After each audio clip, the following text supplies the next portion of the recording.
राधे राधे दोस्तों, जय श्री कृष्ण। आज हम जानेंगे कि अपने लड्डू गोपाल की सेवा कैसे करनी है जन्माष्टमी वाले दिन सरल विधि से। जैसे कि आप लड्डू गोपाल को रोज उठाते हैं, भोग लगाते हैं, स्नान कराते हैं, वैसे ही आज के दिन भी कर लेना है।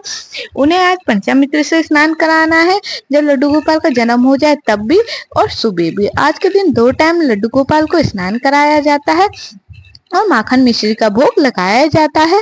जैसे आप रोजाना लड्डू गोपाल की प्रेम पूर्वक आरती करते हैं, वैसे ही आज के दिन भी करनी है।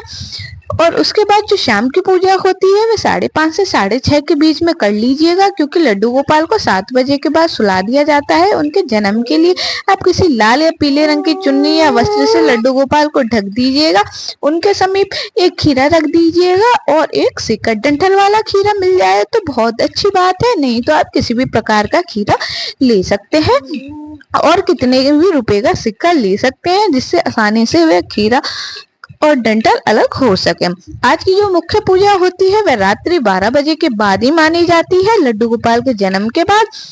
और जो इस बार का शुभ मुहूर्त है पूजा का, व्रत का पारण करने का, वह 12:04 से 12:45 तक का है। आपके पास लड्डू गोपाल की मूर्ति नहीं है तो आप कोई भी कृष्ण भगवान की मूर्ति या तस्वीर से भी ऐसे ही करना है, ऐसे ही पूजा करनी है उनकी, ऐसे ही उन्हें सिला देना है, ऐसे ही उनका जन्म कराना है। लड्डू गोपाल को उठाने के लिए आप घंटी बजा सकते हैं, या फिर ताली बजा सकते हैं, या तो फिर शंख भी बजा सकते हैं।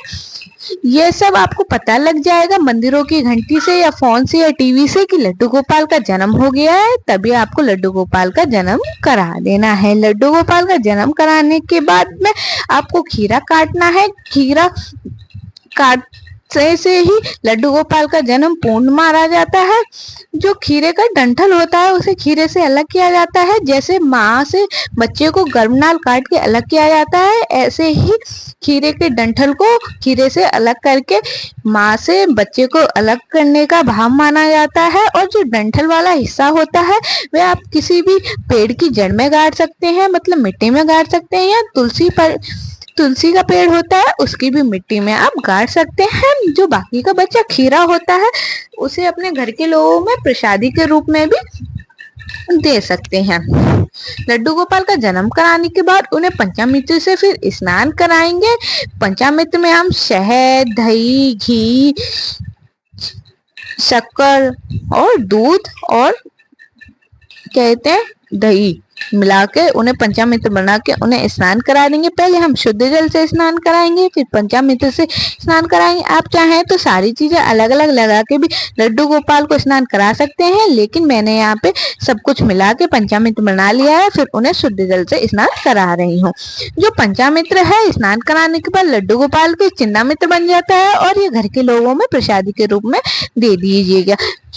स्नान कराने के बाद लड्डू गोपाल को किसी भी सॉफ्ट टॉवल से पोंछने के बाद आज के दिन हमें रात को भी उन्हें नए ही वस्त्र पहनाने हैं। पूजा के बाद में आपको श्रृंगार का सामान लड्डू गोपाल का बाजार से लाना है तो अच्छी बात है। अगर ना उपलब्ध हो पाए तो जो पुराना है श्रृंगार का सामान उस पे ही गंगा जल के छींटे लगाकर उसे शुद्ध करके लड्डू गोपाल को सजा दीजिएगा। और इत्र सेवा आज के दिन हमें जरूर देनी है, और दर्पण सेवा अपने लड्डू गोपाल को उनके पास में घी का या तिल के तेल का दिया जला लेना है और उनसे प्रार्थना करनी है, हे लड्डू गोपाल ऐसे ही हमारे मन में अपनी प्रेम और भक्ति जगाए रखना है। आज के दिन लड्डू गोपाल और गौ माता की सेवा करना बहुत आवश्यक होता है। अपने लड्डू गोपाल को चंदन से, रोली से और अक्षत से तिलक लगाना है। जैसे कि हम रोल लगाते हैं, लड्डू गोपाल को चंदन बहुत ही ज्यादा प्रिय है और इत्र भी बहुत ज्यादा प्रिय है। जो अक्षत है में हमें पूरे साजे ही लेने हैं। टूटे हुए अक्षतों मतलब चावलों से लड्डू गोपाल या किसी भी अन्य भगवान को तिलक दही लगाया जाता है। उसके बाद हम पुष्प अर्पण करेंगे अपने लड्डू गोपाल को। आज के दिन हम किसी भी प्रकार के पुष्प लड्डू गोपाल को अर्पण कर सकते हैं और कितने भी प्रकार के पुष्प अर्पण कर सकते हैं। ऐसे ही हमें गौ माता की भी सेवा करनी है, उन्हें तिलक लगाना है, अक्षत लगाने हैं और पुष्प अर्पण करने हैं। आज के दिन अपने लड्डू गोपाल को बांस की बांसुरी अवश्य दीजिएगा, उन्हें बांस की बांसुरी बहुत ही ज्यादा प्रिय है। उसके बाद लड्डू गोपाल को माखन मिश्री का भोग अवश्य लगाइएगा, उन्हें ये भोग बहुत ही ज्यादा प्रिय होता है। आप जैसे मैं घर पर शुद्ध माखन बना रही हूँ ऐसे भी माखन बना के अपने लड्डू गोपाल को भोग लगा सकते हैं। नहीं तो आज के दिन बाजार में भी शुद्ध और अच्छा माखन मिल जाता है और वहां से भी लाकर लड्डू गोपाल को भोग लगा सकते हैं। आज के दिन जो धनिये की पंजीरी होती है उससे ही भोग का पारण किया जाता है। आज के दिन फलाहारी से ही व्रत खोला जाता है, कोई भी अन्य या सात्विक भोजन से व्रत नहीं खोला जाता है। आप चाहें तो सात्विक भोजन से भी व्रत खोल सकते हैं। उसके बाद आप लड्डू गोपाल को मिठाइयाँ लगा सकते हैं भोग में, या कोई भी ऋतु फल लगा सकते हैं। वैसे तो लड्डू गोपाल को 56 भोग लगाया जाता है, लेकिन श्रद्धा अनुसार हम कितना भी भोग लगा सकते हैं। उसके बाद भोग लगाने के बाद हमें लड्डू गोपाल की आरती कर लेनी है और उनके ऊपर से दक्षिणा उबार के उनके समीप रख देनी है। ये दक्षिणा हमें किसी को भी देनी नहीं है। जैसे हम अन्य व्रतों में दक्षिणा उबार के मंदिर में जाके पंडित जी या किसी जरूरतमंद को दे देते हैं, ये दक्षिणा सिर्फ लड्डू गोपाल की ही होती है। जैसे बच्चे को शहद चटाया जाता है जन्म के बाद, उसका प्राशन किया जाता है, ऐसे ही लड्डू गोपाल को शहद चटा देना है और उनके समीप 1 लोटा जल रख देना है और बहुत ही प्रेम और श्रद्धा पूर्वक अपने लड्डू गोपाल की आरती उतार लेनी है। आरती उतारने के बाद में दिए की ठंडन करनी है और अपने लड्डू गोपाल से हाथ जोड़कर प्रार्थना करनी है अपने परिवार की सुख शांति के लिए। जो लोटे में जल है उसमें हम पंजीरी डाल के और ये लोटे को चंदा मामा को अर्घ देके हम अपने व्रत का पालन करेंगे, अपना व्रत खोल लेंगे। और जो ये प्रसाद है, जो मिठाई हमने लड्डू गोपाल को भोग में सब कुछ लगाया है, उसे घर के लोग में प्रसादी के रूप में दे देंगे और ये जो पंजीरी है इसे खा के ही अपने व्रत का पालन करना है।